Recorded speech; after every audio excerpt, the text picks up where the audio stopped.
it out. It's the super moon. It's pretty awesome. Hey guys, this is Andrew Olson, and I'm the guy who runs the Coke car.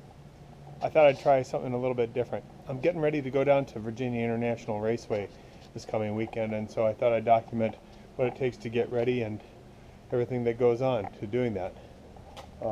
This is another 928 that I have. It's in kind of a stage of repair for the interior, but I'll get a video on that one of these days.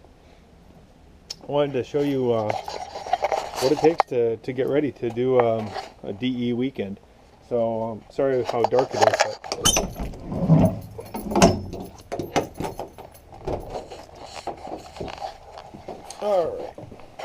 Alright, welcome to my 20-foot trailer that I use to transport the famous Coca-Cola car in.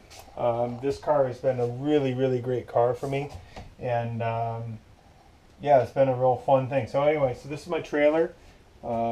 It's nothing fancy. It's I think I paid $4,000 for it about a year ago. I painted the floor, and then sorry for swinging around. And I put in a couple benches here that work for shelves, and then actually I even have slept on there one time. Don't know if I'm going to do that this weekend or not. Got some fancy lights, and I got a little TV here that I can play back some of my in-car video in without having to hook up my PC. I can just put the memory stick right in there, and it runs. So this is the race trailer. And then let's show you the Coca-Cola car. I don't think you've ever seen the inside of it. So the Coca-Cola car actually comes from a 1986 and a half 928. 86 and a half is a special designation. This particular car started off as an automatic and then went through a sex change and became a 5-speed and a dedicated race car. I'm not sure who put the cage in, but they did an awesome job on it.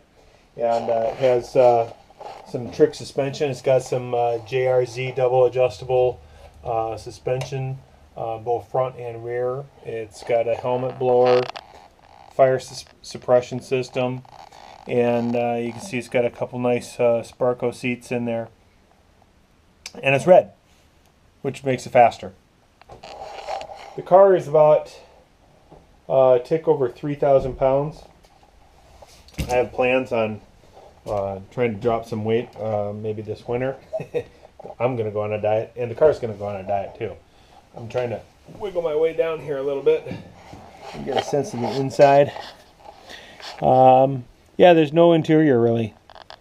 It's fully gutted, and it's a lot of fun.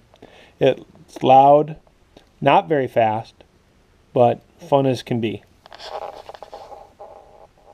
It still has the original instrument cluster, but that's about it for the interior. Fortunately, I can't open up the hood because of the tight quarters in here in the trailer.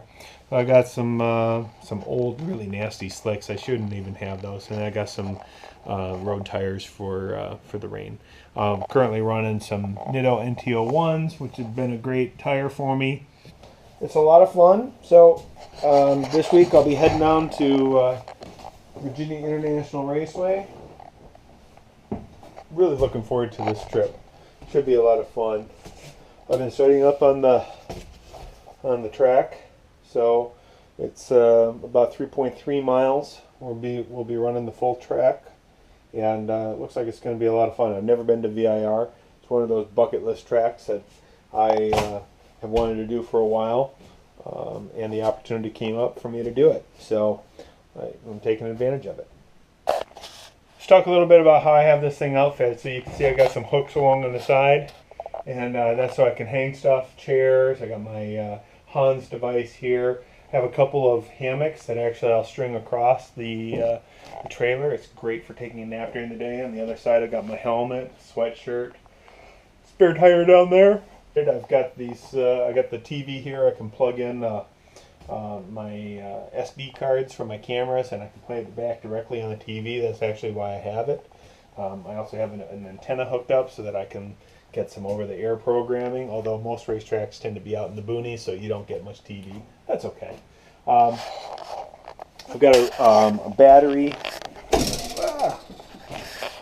I've got a battery down here with an inverter, and I've got a solar unit up on top that works really, really well. So it's a great setup, and it seems to serve me quite well, and hasn't let me down yet. I've got some fuel tanks down here.